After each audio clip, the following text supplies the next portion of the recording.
Hey folks, well we're back with another painting video, and this one here I thought I'd try to have a little bit of fun. If you noticed that picture that was in the beginning, that is the painting that I'm going to be doing here. It's a watercolor I did quite a while back, and I was looking through my pile and I thought it'd be fun to do that one in gouache again. You can do it, of course, in watercolor, but I thought it'd be fun since I've started getting into gouache to use some gouache colors here. Now I'm grabbing some gamboge. I just wanted to show you here how I have my little plastic tray down here that I got in this cheap little tripod. And just try to keep it very casual.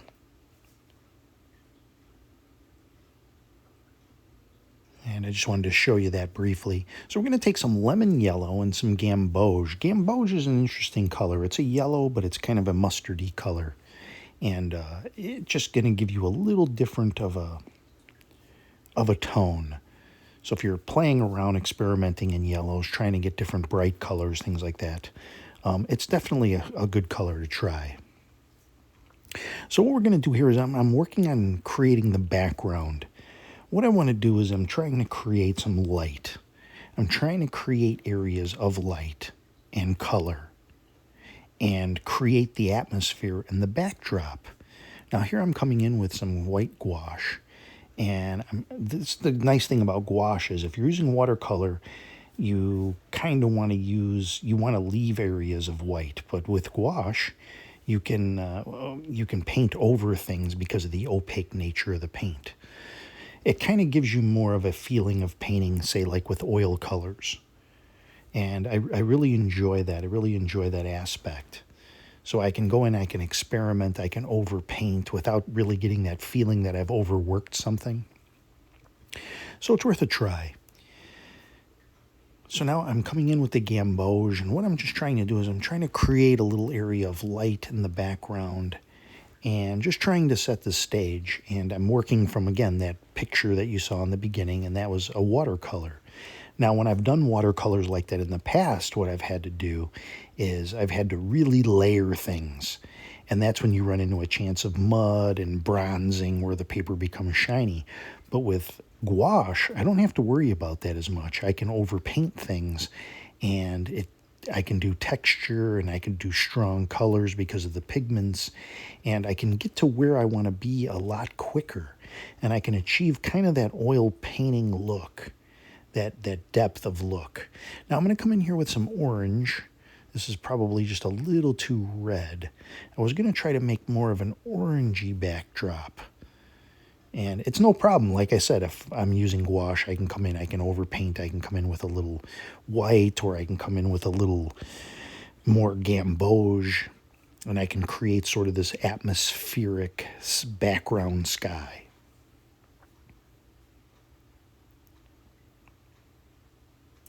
And I'm using the Master's Touch again. I'm trying to use supplies that are economical and accessible to everyone. And if you're going to a hobby store and you're buying, like, you're having a hard time finding like the Ron Ranson Pro Art Hake, you can find something equivalent. It has to be a soft brush, something that holds water. And the Master's Touch brushes do that. The hairs do kind of fall out. You kind of got to, before you start painting, kind of tug at it a little bit just to get the loose hairs out. But those brushes, you can buy 2 different sizes. You can spend about $10. And they hold a lot of water, and they work for our purposes of having fun and enjoying ourselves. Obviously, stress relief, anxiety relief, which is a real positive when you're doing painting. Really takes your focus. And with all the crazy shenanigans going on in the world today, Lord knows we need to have something positive to focus on. And art is an enjoyable escape. So here I am. I'm kind of working on the bottom here. You may hear this referred to as blocking in. When I first started painting, I didn't really get the terminology of blocking and exactly what that is, but basically you're putting in very rough shapes of essentially what you're going to put into the painting. And I'll show you that a little as I go here. It's sort of like drawing what's to come. So I'm coming in with this fan brush. Now, you can use a rigger brush for this. I have a couple of them somewhere, but I'm just going to use the fan brush. It's easier to do with the rigger. And when the paper's still wet, you can draw sort of these branches. And I think they're over a little too far to the right. I might have to end up moving these a little bit. But when you use a very light amount and more water, they'll fade into the background. These are intended to be background trees. And those will be set further back to give us an element of distance. So I'm just going to put a few of these in. If I have to move them over, it's really not a problem. If you go back and refer to that picture in the beginning, the painting that I did before, you'll see there's an element of that. Now I'm going to have a little bit of a land mass here, so I'm just kind of blocking that in, drawing that out. So I kind of have an idea because I want my river to run, my little stream to run down the middle. Now, the only watercolor that I'm using here is I'm using indigo. The darker color is indigo. And I've explained this before. I was using Payne's Gray. I really don't use Payne's Gray anymore. Payne's Gray is a gray that has blue in it. It tends, if you use it too heavily, it looks very dead, and it has like a bronzing effect if you use it too much of it. I don't experience that with the indigo. Now, I use the indigo Master's Touch, and it leans a little toward the purpley side, the red side. I've used other indigos that go a little to the blue side. I like the ones that go to the red side a little bit more. And it's a dark color without creating the bronzing. Bronzing is when the paint becomes very shiny on the surface when it dries. It almost looks like you've varnished a part of the painting. And then it also doesn't look as dead. It doesn't look like a dead spot. It's a very nice dark. And it's a dark you can achieve by mixing like burnt sienna, alizarin crimson. If I can buy colors that are close to something that I can use, maybe I find a green I only have to tweak a little, or a particular darker color, I don't mind adding those to my palette. So I'm just kind of playing with this a little bit here. I wanted a little bit of light. This, just so you can see, is not quite going the way I wanted here, which isn't really a problem. I can kind of rub it out a little bit. I can come back and do a few other little things. Plus, there's going to be some shrubbery to the right, so I'm not too worried about it. I can experiment. I can play around. See, I can put a little bit of that orange back in there. It's really not a problem. And again, that's one of the things I like about using opaque colors like gouache, is because I can overpaint over things. A lot of times you do that with watercolor, and it's as if you're doing a glaze. A glaze is you put one color down, then you put another color over the top, and the two colors together create a new color. So you have to anticipate that when you're doing watercolor. But with gouache, I can paint over another color. And I've always been going for that heavier, more impactful, like an oil painting. A lot of people will say, yours look like oil paintings. Yeah, I kind of go through that. I like to watch a lot of the oil painters, matter of fact, and look at oil paintings and try to kind of recreate those effects, but again, in watercolor-based mediums. So here I am, I'm doing some like sort of grass. Now, this is another thing that I like to do. I want to get textures in a variety of colors. It creates like a realism without painting every leaf of grass, every blade of grass.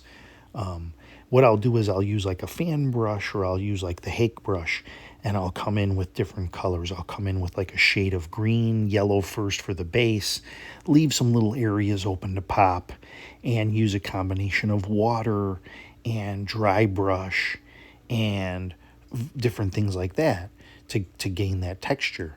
Now here's another one. This is a big hake.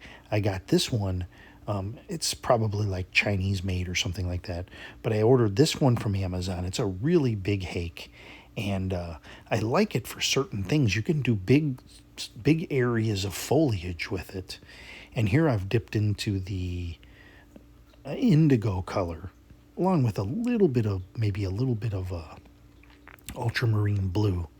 And you can see I can create patterns with this brush.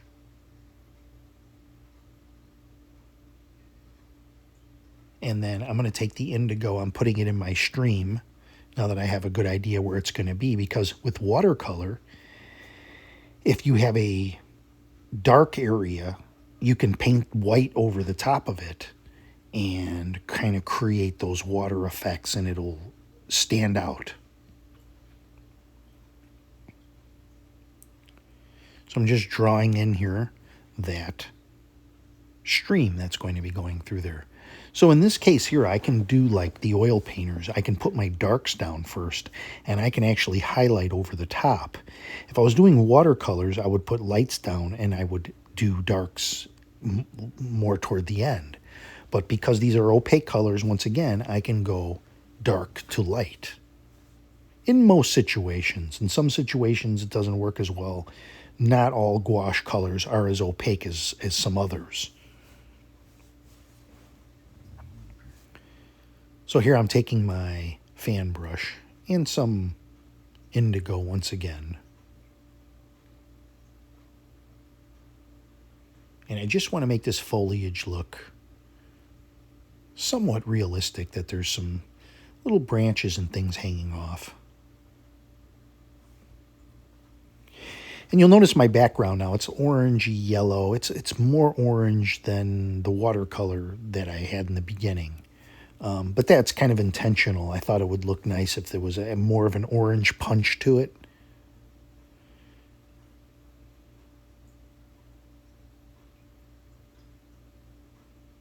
I almost used a fan brush, kind of like a mini hake.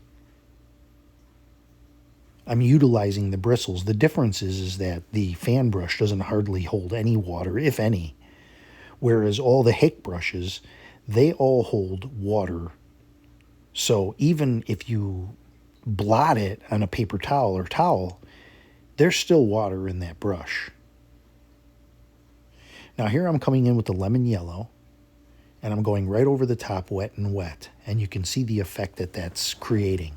Now, if you broke out a hairdryer and you let that dry and you did yellow over the top of it, it would be even more intense. But there's a neat effect that happens when you put the paint on top of the dark, and it kind of melts into in a way. So you can come in with a variety of different yellows. Gamboge, lemon yellow, like a medium warm yellow color that comes in some of the kits. And then you can also use a yellow ochre. All great highlight colors. If you can find some greens that are lighter, you can do that, but sometimes they end up looking kind of pastel or fluorescent. So you almost have to have a good green. Daniel Smith makes a couple of good greens. There's one called Undersea Green. I ran out of that a while back, but when I used it, I really liked it. It was a really good out-of-the-tube green. I should go back and get some more of that. But a lot of the other greens, Viridian, Sap Green, they all look very garish looking, like you need to add something to them. I'll add like indigo to them and darken them out, or add a little ochre to those, and you can tweak those. Even raw sienna, you can mix raw sienna with sap green, and you get a very, very interesting green. I'm kind of going more for the fantasy element here. Not so much a realistic look, but sort of this fantasy, atmospheric, moody type piece. Now you'll notice here, because I put this bush in, I'm going to have to move over those distant trees a little bit, which isn't a problem. I just kind of ran my finger down and I was kind of softening a little bit. But what I was doing was I was mixing a little bit of, like, say, burnt umber or indigo with a little bit of white, and it kind of grays it out a little bit. It's better to do it when it's wet and let it fade into the background. That's how I did the first one. But in this case here, I've used a little bit of white mixed in. And it's almost just like a very light gray almost. And you can achieve the same effect. And I've said this before, there's so many different ways to achieve a particular effect. That's why I'm not really a big fan of like a formulaic approach. I do a lot of experimentation, and then you can look at these techniques and you can take little pieces. That's what I've done the years that I've been painting is I've taken the little nuggets of different things and sort of combined them and what works for me. Have you noticed watching like a lot of the painters that are out there, painters on YouTube and so forth, and you try to do what they do and it looks like you're doing exactly what they're doing, you don't get the same results. Why is that? What's that little tiny difference between what they're doing and what you're doing? So what happens is you take that little element and you do something slightly different and you get the result you want. And now a new technique for you is born. Now here I'm taking white gouache, and you can mix a little blue with this and make it a little on the blue side if you like. I'm just using the straight white gouache over the top of the indigo. And I'm letting the bristles kind of make it look like little streaks of water. I'm not really happy with the shape of how I have this water going, so I'm going to have to kind of tweak it a little bit as we go. But as I was saying, you could watch me, you could watch, all the other artists out there, and you'll try what they try, and it won't always work for you. So you're going to try what works best for you, whatever gives you the best success. It's like making a recipe, and you're cooking something in your kitchen. And you make little changes to it, and you say, well, I like mine with a little more pinch of salt, or I found that I like this spice better, or I had to substitute something because of something. And so in the end, you make a dish that tastes good to you and you're happy with. And that's ultimately, hopefully, what you're doing here is you're taking a lot of ideas, suggestions, and then when you sit down at your table, you're like, remember this and remember that, and you kind of do your thing. And hopefully when you get to the end, you're satisfied. You're never really 100% satisfied with your painting. Don't let that deter you. Let it sit for a couple days. Show it to some people. I've said this many times. I'm always repeating myself, but if you have an Instagram or a Facebook, post your paintings on there. Get over that fear, because a big part of this is sharing. And when you go outside of your own mind, of zone, of what you think of a painting, you'll get a lot of feedback of people telling you, hey, this is really great, or I like this, or, whatever. And you'd be like, okay, this is actually better than what I thought it was. Most times it is, Now you see I've used the highlight colors on the grass, and I've got a nice variety of color. And I can kind of go back and forth. If I feel like I use a little too much, I can come back with a darker little indigo and kind of pepper that in there. And that's ultimately what I'm doing. I am peppering in light, dark, light, dark. I'm going back and forth. And sometimes I look at it and it's like, oh, I should have left it alone. It was fine the way it was. But again, I'm sitting back, I'm looking back, and I'm saying, okay, does this look pleasant to me? Does this look right to me? And that's where the artist eye, I believe, comes into to a point, is you're going to have that eye. As time goes on, you'll have that eye for that. But ultimately, you should do what you're happy with, not what other people think they're happy with. If you have a style or a way you go about doing things that you enjoy the process of getting there, then by all means, you should employ that when you paint. I think there are some things to be said about simplification. If you have hundreds of brushes, you don't want to be bogged down in the process of decision making. Like as you're painting, okay, I have 100 colors in front of me. I don't want to have to worry about, well, what shade of red? There should be sort of a minimal palette of things. no more than between 8 to 10 colors, really maximum. I'm saying maximum. So I'm taking that gray that I told you about, that little gray indigo burnt umber I made on my palette, and I created a tree back there with some branches moved over. So right now really is more of just refinement, taking those blocked in shaped elements and refining things, kind of sculpting it out, adding a few little branches, adding a few little highlight colors, shaping the water. You know, the water in the first one I didn't really like because of the way it came down. It didn't look like it was perspectively correct, if I could say that, like the correct perspective. So in this one, I'm trying to correct a little bit of that perspective of the water coming down on that angle. And I'll do that using the edges of where the banks of this stream come in. So again, I'm coming back in with the lights and the darks, yellow, indigo. I'm even using a little bit of white to create sort of like a foggy effect. As you can see here, see how this gray is with the white? And I'm even going to put some sort of distant foliage on the tree branches this time. I didn't have that last time. And last time I had a tree to the left. Because I pushed this one over, I'm going to forego having that tree there.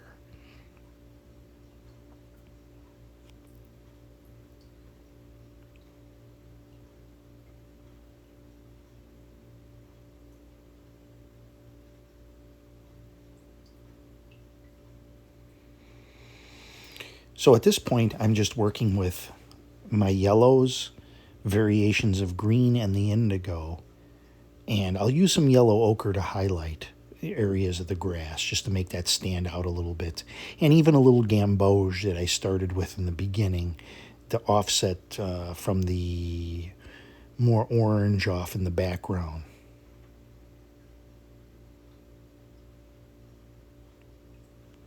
And you'll see I'll just kind of dance that brush around them. Again, I use that word peppering. I'm just peppering in colors. And you see I can brush this down. Now this is kind of going to be a little bit of a hill coming down. And that'll make for a little bit better of a perspective if I round that edge coming down to the stream instead of before it was right like when looking at like a 0G pool. You've got this, it's coming down a little bit to meet the side of the stream. So it looks like it's there, it's in there. And I'll take a little bit more white, and I'll just try to create the flow of the river. It looks like moving water.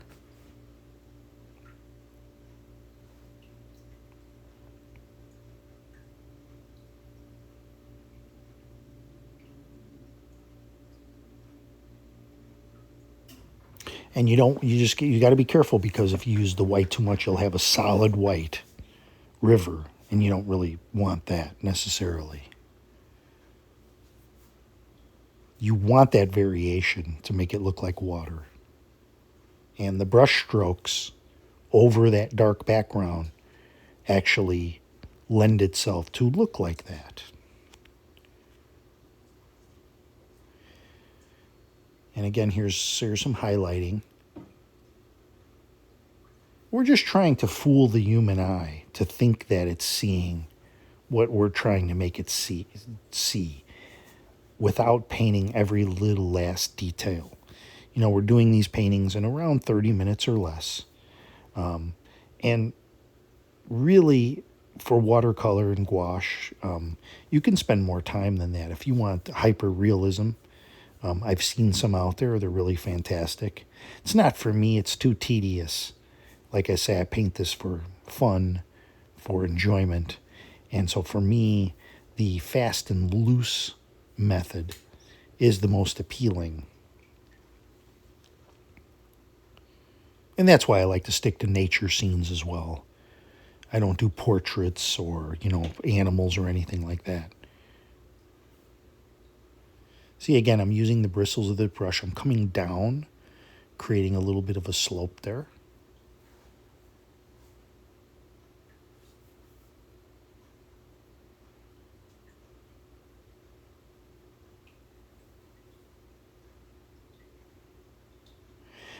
Now for me, that might be a little too orange, I think. As I'm going along here, I'm noticing that. I'm going to go back into that and add a little white. I'll show you. And there, when you add water, even to gouache, the more water you add, it's going to become more transparent. Even though it is a body color, a gouache color, a opaque color, it can still have functionality in a transparent setting. I've used white to that extent, painting over different things.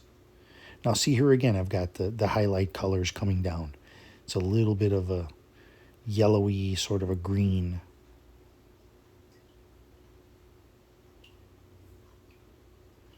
And then go back into the indigo a little bit and just create those darks. It's a real balance there for me. Like coming up with the highlight, if there's too much highlight, it's too light, too dark, and that's why I kind of go back and forth a little bit. Oh, it's a little too much, and I'll come back a little bit. And then if I feel like I put a little too much paint on there, I take my spray bottle and I'll spray it, and those colors kind of melt together, and it creates a very interesting texture that I like.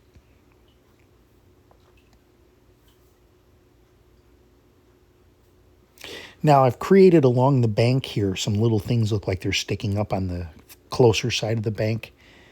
And I think that's created a better perspective on that stream than the painting in the beginning you saw that was mostly watercolor.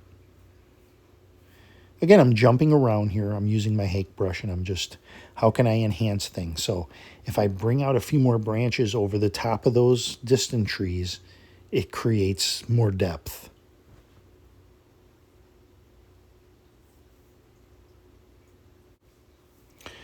All right, so here I'm going to break out some yellow ochre gouache. And yellow ochre really goes nice over the top. You can see as you hit that. It really is a really good color for highlighting.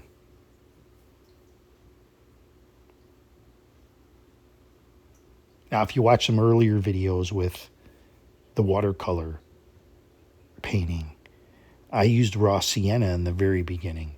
And raw sienna is a great color, but it's very transparent. So that's why I started using yellow ochre as time went on. Plus, I also wanted to be different.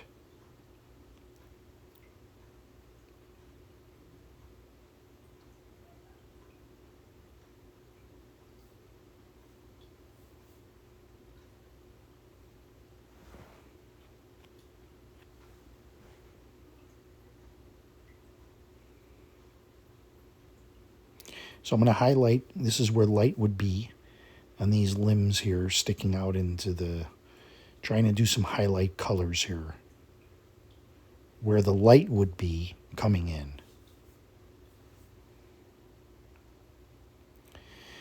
And here I feel like if I've overdone it, I give it a little spray, just enough that those run a little bit and then they kind of melt into the background. And you could take a little tissue and dab it out too if it was a little too much. Now what I'm going to do here, I'm going to try something a little unorthodox, a little different. And you'll see that shortly.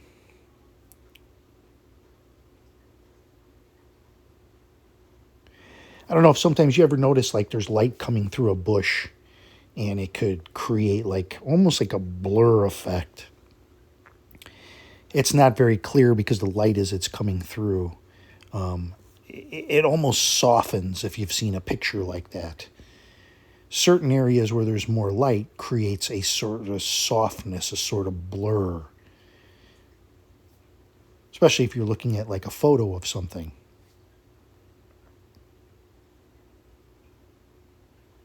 So I'm going to take my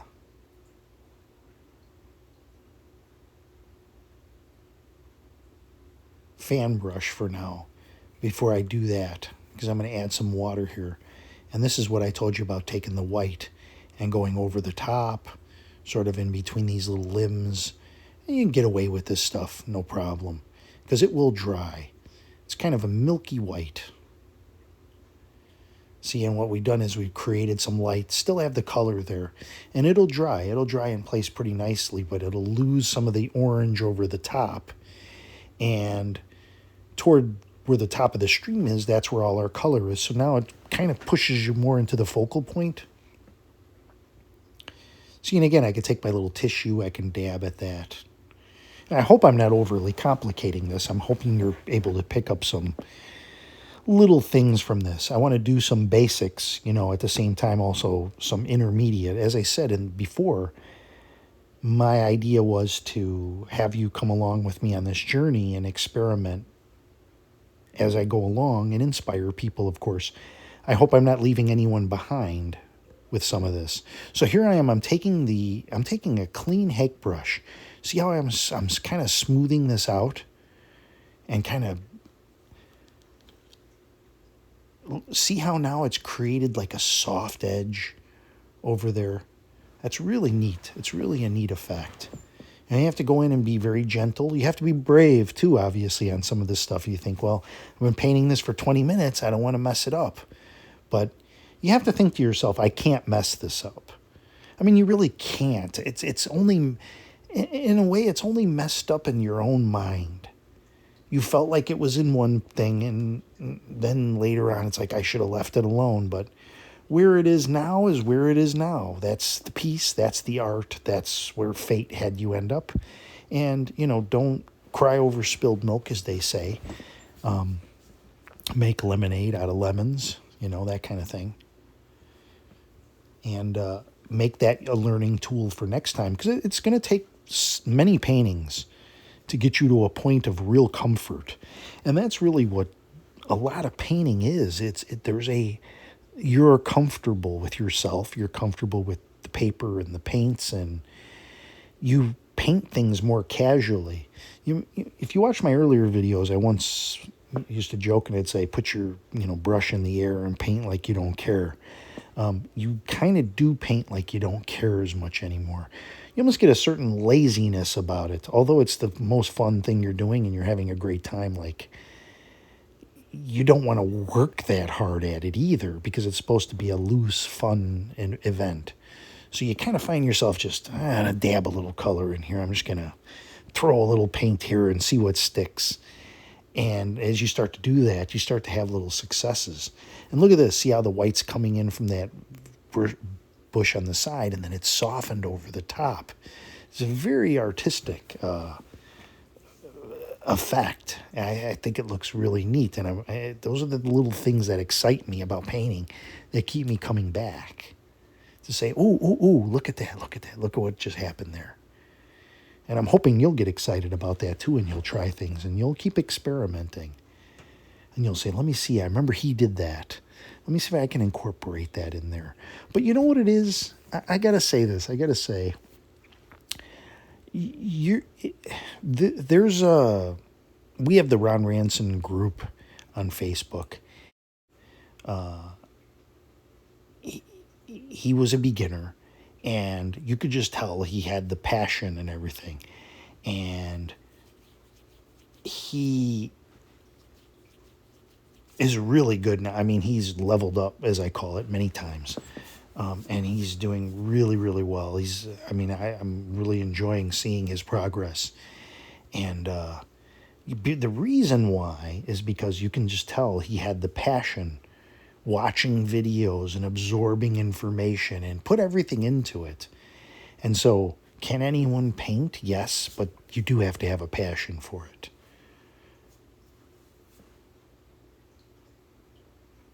And he also has his own style. His style has a really vintage, unique look to it. And I mean, he's watched a lot of videos, and it's like, okay, you could be a copycat of some person, but you know what? His paintings look unique to him. They don't look like other people's paintings. And that's really what's neat about this, is that you can have sort of that personal thing. Now I'm going to show you something cool here. I took my card, and I can wet this dark area down, and I can make an instant tree trunk. You see that? I just wet the paint, take my card, and scrape it down, and I've created immediate tree trunks there. You didn't see the other two because I kind of skipped it on the camera. And then I also came in here and I put a little more of the yellow ochre. Now, what I was saying before, now I'm going to grab a little bit of this indigo, And I want to just show you this very close up.